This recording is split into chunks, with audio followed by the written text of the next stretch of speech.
future with stem cells. And what we've been involved with is the repair of myocardial infarction or heart attack with stem cells. As Dr. Willerson mentioned, a lot of the damage in a heart attack occurs in the first 4 hours. And so it's always been an irreversible, permanent injury. And then we deal with the heart failure afterwards, with aneurysm formation, with life-threatening arrhythmias, and that's really what kills people. But heart failure is the #1 cause of admission back to the hospital. It's the #1 cost of healthcare burden in the United States. And so if there's any way we could reduce that damage that occurs with heart attack, we could head off a lot of the long-term complications and save a lot of money. Could someone give me some water, please? I've got a little upper respiratory infection. It's going to catch up with me. And this is a complicated slide, but it basically is talking about what several of the speakers have said. Dr. Willerson was pointing out that a lot of what happens with mesenchymal stem cells is they do a paracrine release. They modify all these other things going on. Only a small part of it is probably actually generating new cells. But a very important thing, particularly in some of the vascular stuff I'll show you, is that they help generate new blood vessels. And so this was the first phase study that we were involved with. A phase 1 study is always looking at safety issues. They look for signals of beneficial effect, but mostly it's looking at safety. And I'll show you some of the preclinical work that we got to see before that we did that study, which got us so excited. These are from animal models, which always need to be done first, where they'll take an animal, tie off the artery in front of the heart, and then cause a heart attack. And this is what normally happens over time with the progression. There's a lot of inflammation early on. There's early scar formation. And late, sometimes there's thinning out and aneurysm formation. That's really what causes the problem.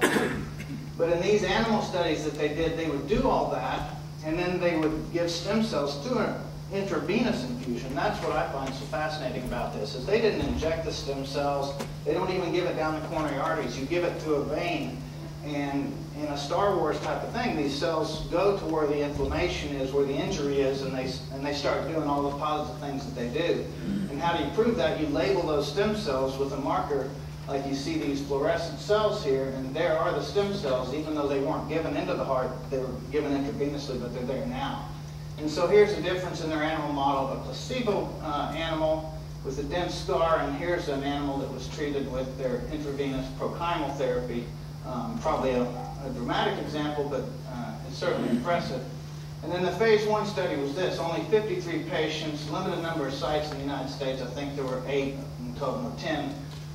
And then kind of a dose escalation study, seeing how many cells would for sure be safe, and also looking at signals of efficacy. And it was really looking at about anybody that had a heart attack, because they just wanted to see if it was safe or not. So they weren't trying to find the biggest heart attacks or the sickest patients, but they are thoroughly screened. And this is the results of that early study.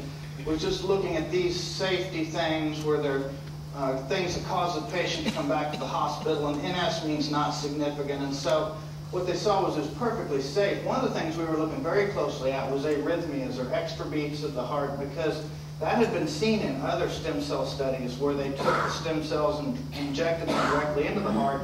And we think what happened there is that you engraft those stem cells, you set up a little island that becomes its own focus for arrhythmias and actually makes it worse.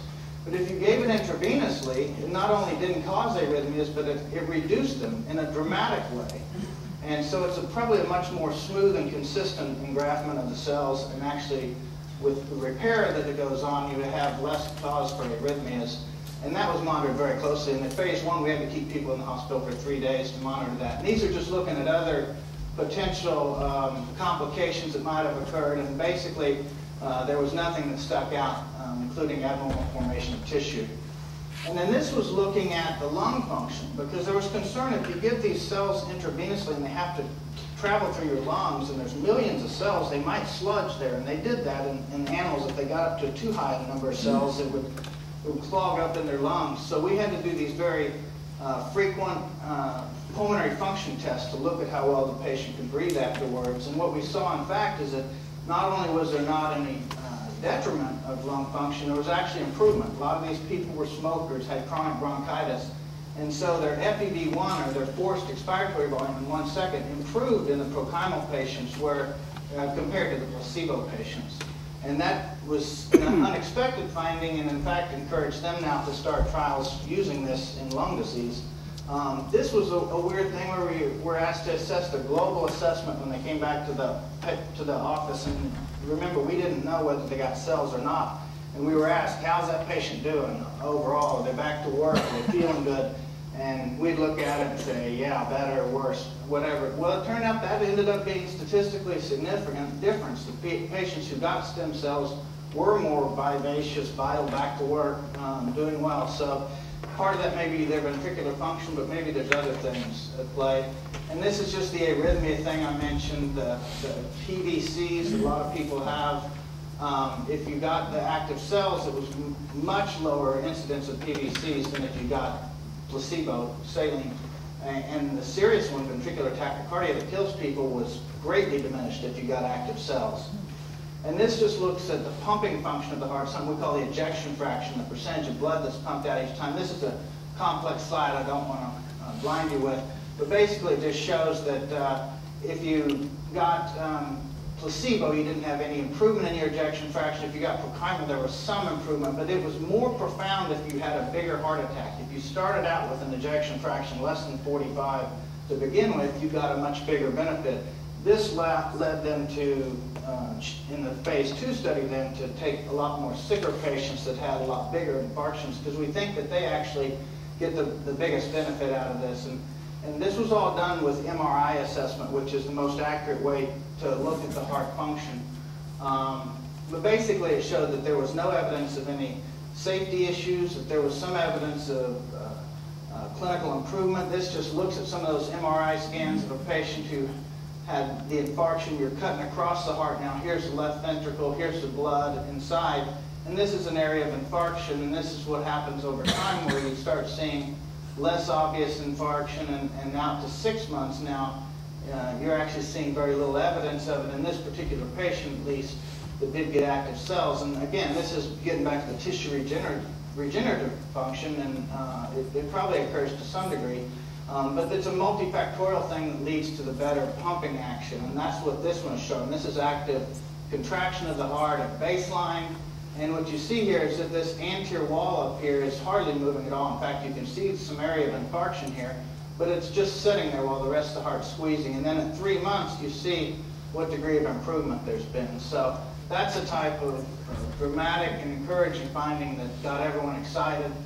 This was published in JACC, one of our big cardiology journals, last year. And so now on to phase 2, which we're involved in now, a much bigger study, 220 patients.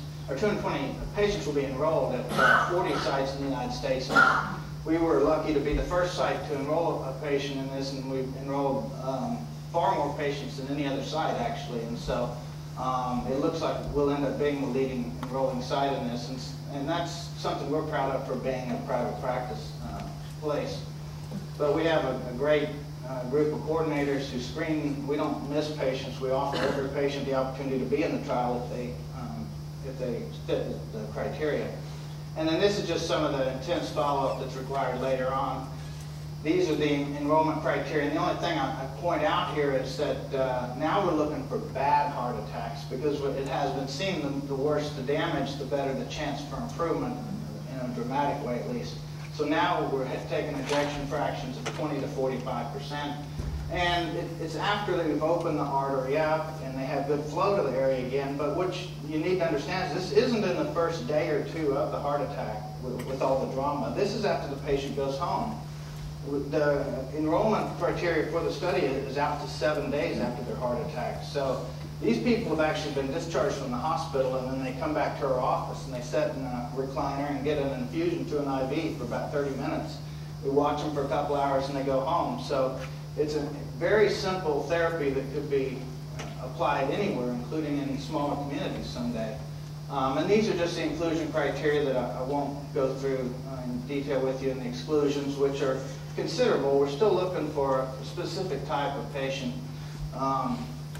And then Dr. Willerson covered this topic in depth, and I'm not going to talk about it any further, just show you some of the mapping things. We have not been involved in this area yet. These NOGA maps allow one to distinguish where the scar is and where the viable tissue is, and then with these catheter needle devices direct the therapy into there. A different strategy than what's used after the heart attack, but something that is showing great promise as well.